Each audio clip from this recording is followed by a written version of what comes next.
All right. Hey everybody, my name's Samantha Suero, and today I'm going to be going over the moment of inertia. And to start with, here's what we're covering. So, first off, we're going to cover what actually is the moment of inertia. What does that even mean? What's the definition? The basics. After we've covered that, I'm going to go over the formula you would use to find moment of inertia. And the reason it actually says formulas is because, as you'll learn, there's actually multiple formulas that are kind of standardized that you'll be using for shapes. Your standard shapes, which is actually what we're going to be covering on top of that, is the standard shapes that have these standard formulas that you can use to more easily and quickly find the moment of inertia.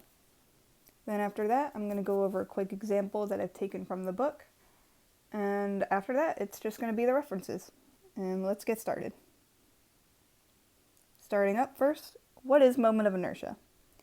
To give you the book definition, it is a quantifiable property of an object's area that describes that object's resistance to bending about an axis.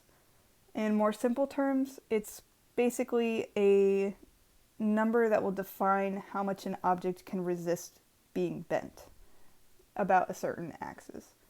And what we're gonna see is that the larger an object's moment of inertia is, the more resistance that the object will have to bending.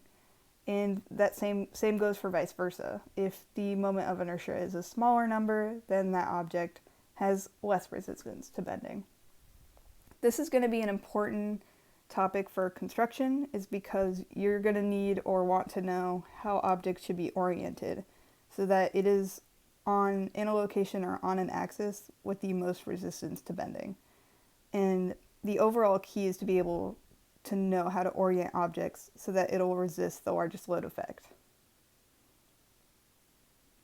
To continue from where we started, what we mentioned earlier was the axis, and the axis that I mentioned in my case is the neutral axis, and it's just the axis about which that the object will rotate as a bending moment is applied. And I picked out this diagram over here to the right because I thought it provided a pretty good visual depiction of what all this looks like. And as you'll see, areas that are further away from the cross section will resist greater forces applied by the moment than areas that are closer. So the further away it is, the more it can resist the forces, versus closer, not so much. And this is, again, a key topic for construction, because if you think about it, everything is going to be an object with a force applied to it, whether it's some kind of I-beam or a column or just anything. You're going to be applying forces to these long lengths of material, and we need to know how exactly they should be oriented to support the largest load.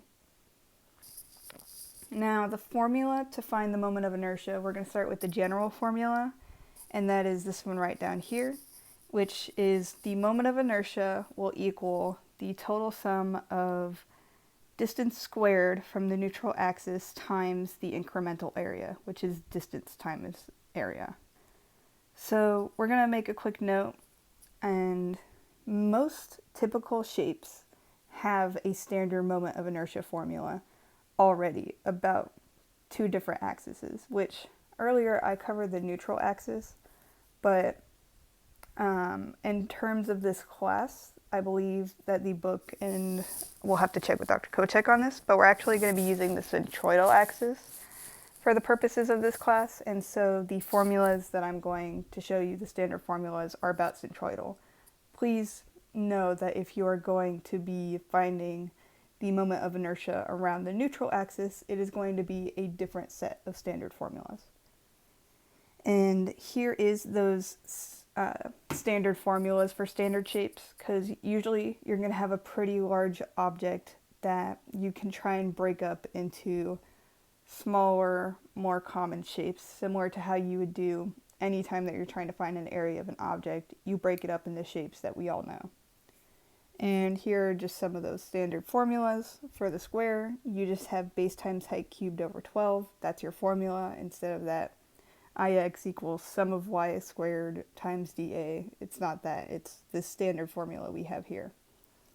And for the triangle, base height cubed over 36, circle pi r to the 4th power over 4, and a semicircle. Those are a lot of the main shapes that we're going to be seeing for this class. Now to cover a quick example, this one I pulled from the book, so if you would like more insight on it, please feel free to open up our book and check out this example here. But I'll give you a quick rundown. To start off with, they say they've already given us the centroidal axis, which was found in an earlier example. I'm not covering centroidal axis, I believe another student is, but if you go and check out the book, it'll actually show you how they found this centroidal axis. And so we already know that, so we're not going to find it. And our first step is going to be splitting up the object into our standard shapes. This case, pretty easy. Basically just 2 rectangles, one bigger one smaller one, and you go from there. Step 2, you're going to want to find your area and your distance, which is going to be the distance between your axis and the entire shape. Because your centroidal axis and then the individual shape, the point, that's the distance you're going to try and find. And to find that, we know that the distance of the entire shape, that green line, is 4.33. The point we're finding it from is 4, so 4.33 minus 4, you get 0.33. That's your D, your distance, for shape number 1, not shape number 2. Which, if you can see up in the table, they filled in all the values for both shape 1 and shape 2. And I'm really only covering shape 1. Now, when you want to find the moment of inertia after, I skipped area real quick. Going back, find the area, pretty simple. It's a square, 10 times 8, boom, 80 inches squared. So you found your area and your distance. Now let's go to step 3, finding the moment of inertia. So in this case, since it is a standard shape, we have a standard formula for it, and that is going to be your base times height cubed over 12. So that's 10 times 8 cubed over 12. And you get 426.7. And that would be the inertia of your centroid. So after you have found inertia of the centroid, you will take into account the inertia of your other shape, shape number 2. You'll find that as well, fill in the table, and then you add that all together to get your I total. And that's it. If there's any questions for me, as I said earlier, all my references came from our class textbook, and I appreciate you all for watching. Thanks, and have a good day.